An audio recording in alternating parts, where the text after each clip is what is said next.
This morning I prayed to God about allowing me to come in contact with people of His kingdom, true people of His kingdom that has the heart, mind, soul, spirit, everything. They have a heart after Him.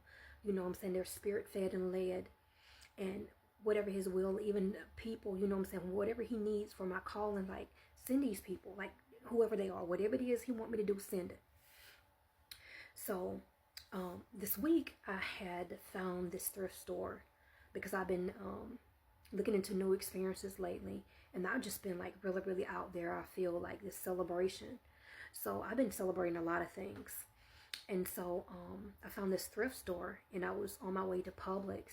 And so I was like, you know what, I'm gonna stop by this store. So I went in and I wanted to see what they had, and I came across these scarves. I mean, I liked them. They had different ways, different colors, all that. And so I'm like, you know what, I'm gonna pick them up. So I told the lady there, I said, hey, I'm gonna be back tomorrow because right now I'm in a rush. I gotta go to the store to get my grocery. And so she's like, well, come back. And so today I was gonna go a little bit later, but I'm like, no, because they close early. So I put on my clothes and I was like, you know what? I'm fixing to go.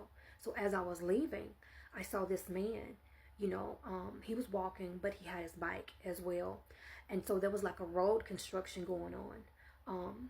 They've been redoing the road in front. So I went to walk one way, but then when I got down that way, when I went left, the road was blocked. I couldn't get out. You couldn't see it until you actually get right up on it because there's no signs or anything, but you could fall into a hole, that type of thing. So I turned around and I went away and I found a path right and found a path to cross over. So I did. I crossed over, and when I crossed over, I came behind him. And then I was walking and everything. He stopped in the middle of the road. And so I was like, excuse me, because when I walk fast. That's the way I walk. I walk very fast. So I was just coming like right up behind him. So I understand like how people would think, like, you know what I'm saying? It's just like I power walk. That's my walking, power walk. And so as I passed by, he's like, hey, how you doing? I was like, oh, I'm great. How about you? And when I said that, he just started like just talking, like telling me everything that was wrong. And so I stopped and I turned around. And so he was just going on, just talking, and just telling me things about his life and stuff like that. And he kept on like apologizing and said, oh, I'm sorry. And I was like, no, don't apologize, And so he kept on going and kept on going and kept on going.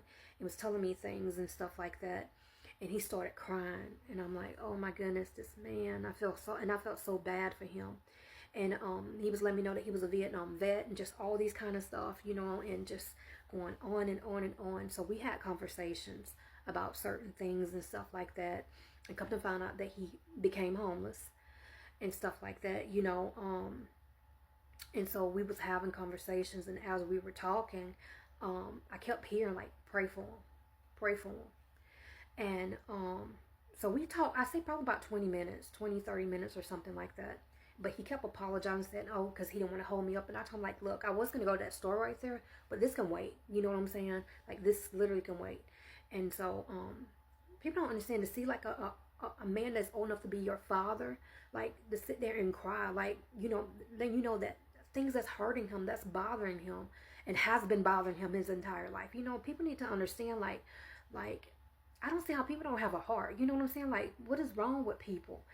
And and and so like towards like, I guess like the end of it, I asked him, I said, can I pray for you?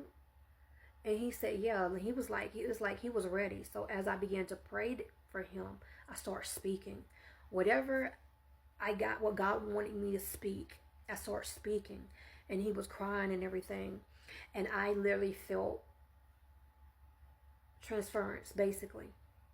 But I kept going, and I started speaking things, and I'm not going to go into what I was speaking about, but I was praying and stuff like that. And when I was done or whatnot, this man hugged me. I'm not gonna lie, this man kept hugging me and kept crying and telling me that he appreciated me and all this kind of stuff. And he even let me know that thank you for talking to him, because he's like, I don't have nobody to talk to or nothing. And I said, I don't have nobody to talk to too, but I said, when I do, I said, I talk to God. And we started laughing.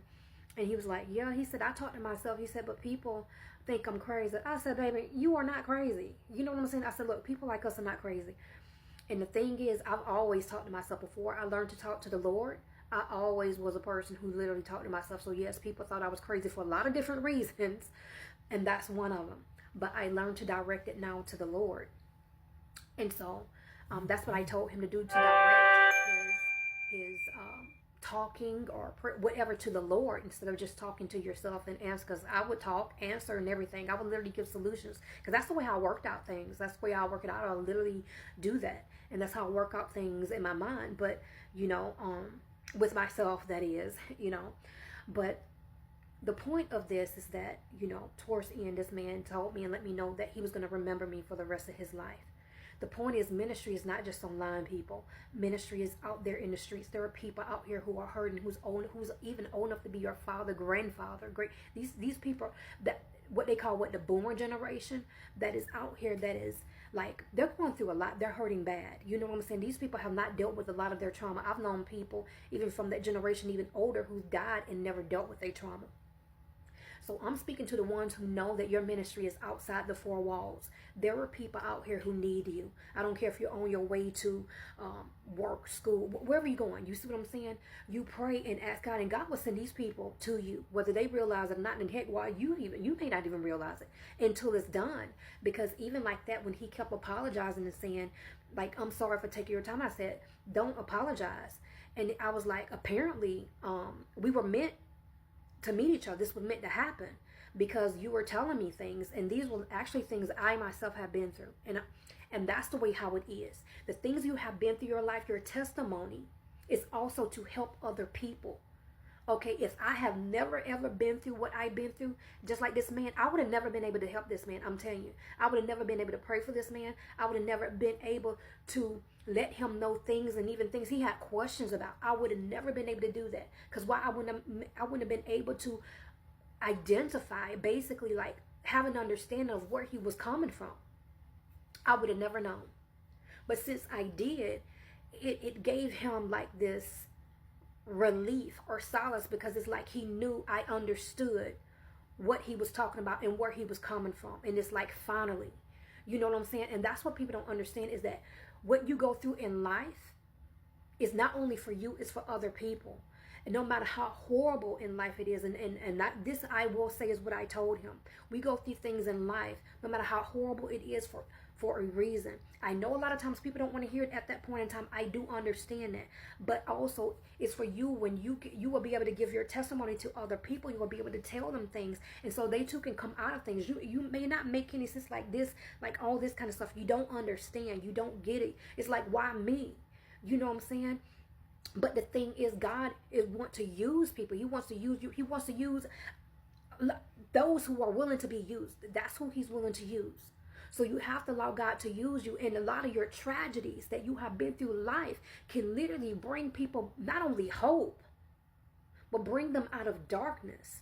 So they will know they're not alone. They're not going through this life by themselves, feeling this way, feeling this emptiness, this void, like they don't have nobody to talk to, that they don't matter. You know what I'm saying? Because they do. They do matter.